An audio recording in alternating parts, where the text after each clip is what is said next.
What's up, everybody? It's your boy AC, and welcome to another edition of LA Sports Live. We got some breaking news out of Oklahoma City. It appears that Chris Paul, for the time being, is going to stay put in Oklahoma City. The OKC Thunder, the general manager Sam Presti, has been in trade talks with Miami and a few other teams. And although Miami is interested in Chris Paul, they want a little bit more compensation than what the OKC is willing to give up. Of course, if they do the deal, Chris Paul will go from Oklahoma City to the Miami Heat to join Jimmy Butler. In exchange, Miami is more than likely going to send Goran Dragic and a couple other players to get the salaries to match up at least to that 75% threshold, and they can do the deal. But the main hang-up on the deal is that the Miami Heat, they want extra compensation on top of Chris Paul. They want Chris Paul, of course, to go ahead and run down there with Jimmy Buckets, but because they're taking on so much salary, they feel they need some more compensation, and that compensation they want is draft picks. You guys all know that Oklahoma City, they moved Chris Paul and Russell Westbrook, and they got a boatload of picks over the next 7-8 years. I think I heard something like 12 to 15 picks that they have accumulated after moving their two all-star players. So Miami wants some, and Oklahoma, they're not interested in giving it up. So it looks like Chris is going to stay put there for a little while. And the squad that they have down there is not completely terrible.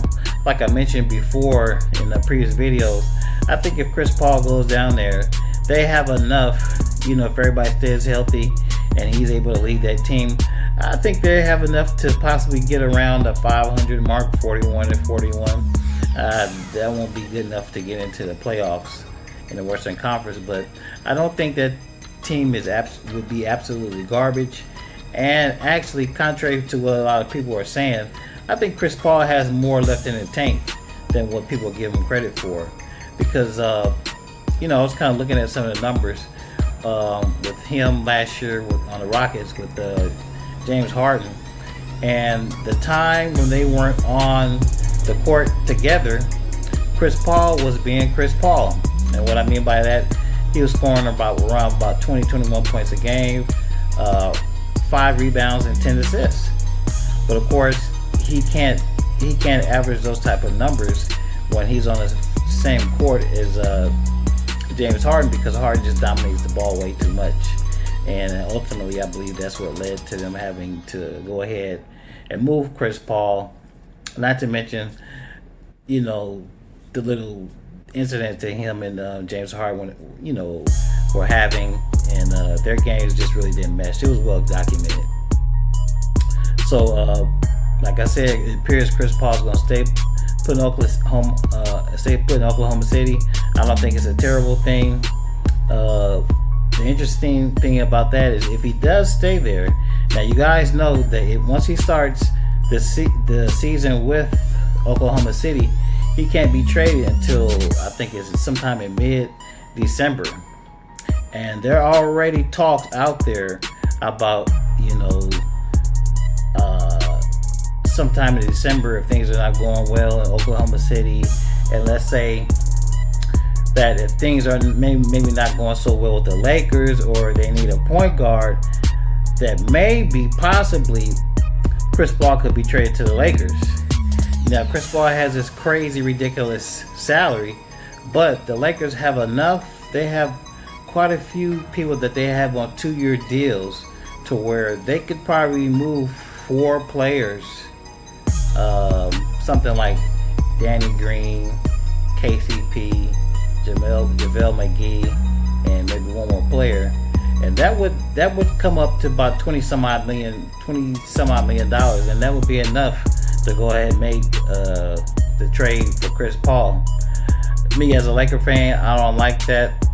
I don't even want to hear nothing like that, but in these days anything's possible. Can you imagine that? A team with LeBron James, Chris Paul, and Anthony Davis.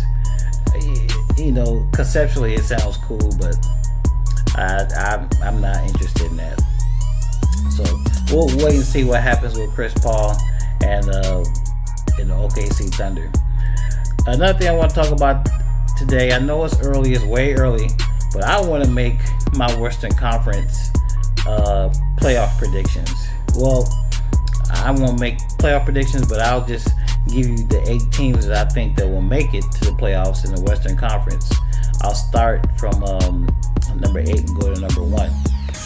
The number 8 team that I have, the team that has as being the number 8 seed in the Western Conference are the San Antonio Spurs.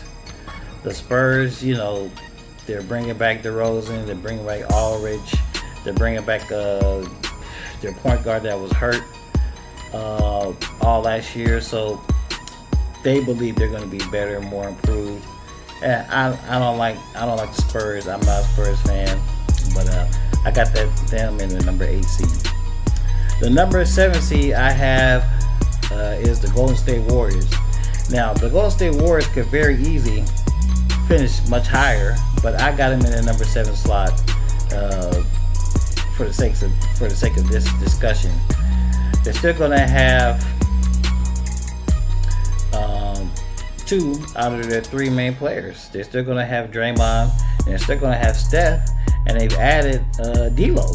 So, I mean, they're moving to a new arena, so I'm thinking they may be virtually unbeatable at home in their new arena. So, I think they're going to be better than what most people think. And like I said, I have them down here in the number 7 slot.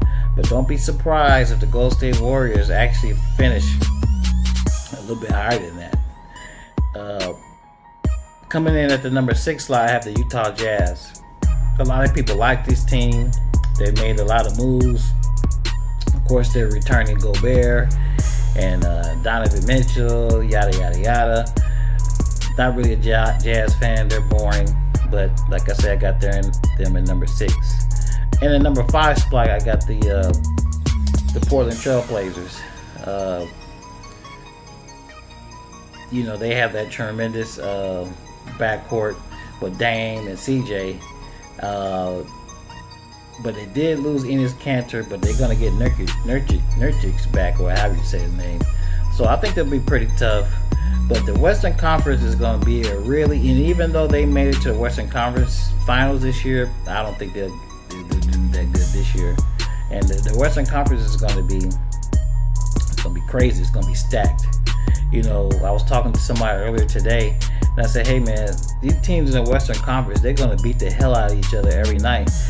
And I only think that there will be only one team that may win 60 games in Western Conference, because it's just going to be a dogfight amongst all these teams. Anyhow, moving on. Number 4, I have the LA Clippers. There's a lot of people jumping on the LA Clippers bandwagon. I know they have Kawhi. I know they're going to have Paul George, but nobody's really mentioning very much that Paul George is having like I said before, double shoulder surgery.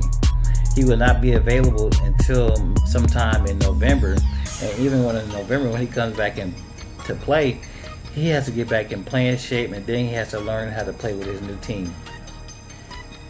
I don't think the Clippers will be as good as people are thinking. I might be wrong. I'm not saying they're not going to be good. I'm not saying they're going to be bad. But I'm just saying I don't think they'll be as good as many people think.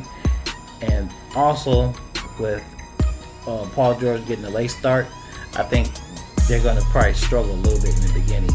I might be wrong, but that's my prediction. Number 3, I got the home team, the LA Lakers.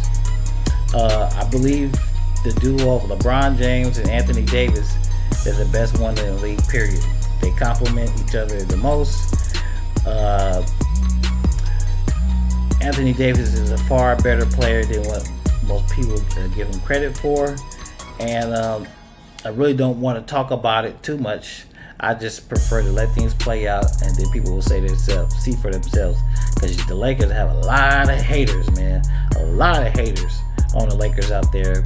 And as a Laker fan, I just hope and pray, and I'm pretty confident that the Lakers will just go out there, play these games, win these games, and shut all these clowns up. I'm tired of hearing all these people talk trash and hate on the Lakers. Moving on.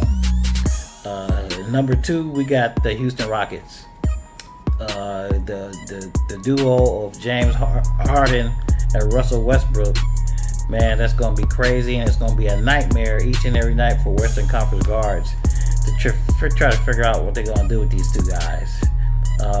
A lot of people think that it's going to be hard for them to mesh, but I don't think so. Like I said, they played together before, even though their games were different. How they played were different than when they played before. I think they have a good idea of what they want to do. It may take a little time to figure it out, but like I said, they're going to cause hell of a mismatch problems for so many of these teams that I think the Rockets will be pretty much right back there where they were last season. And my number 1 seed is the Denver Nuggets. Now, I'm not no Denver Nugget fan, and you know, I have them my number 1 seed because they didn't make many moves in the offseason and free agency, and they pretty much kept their core team intact. They signed the point guard Murray to extension, maxed him out, I believe. So that's the duo in Denver, Murray and the Joker. The Joker is a very good player, and you did see him step it up a little bit in the playoffs.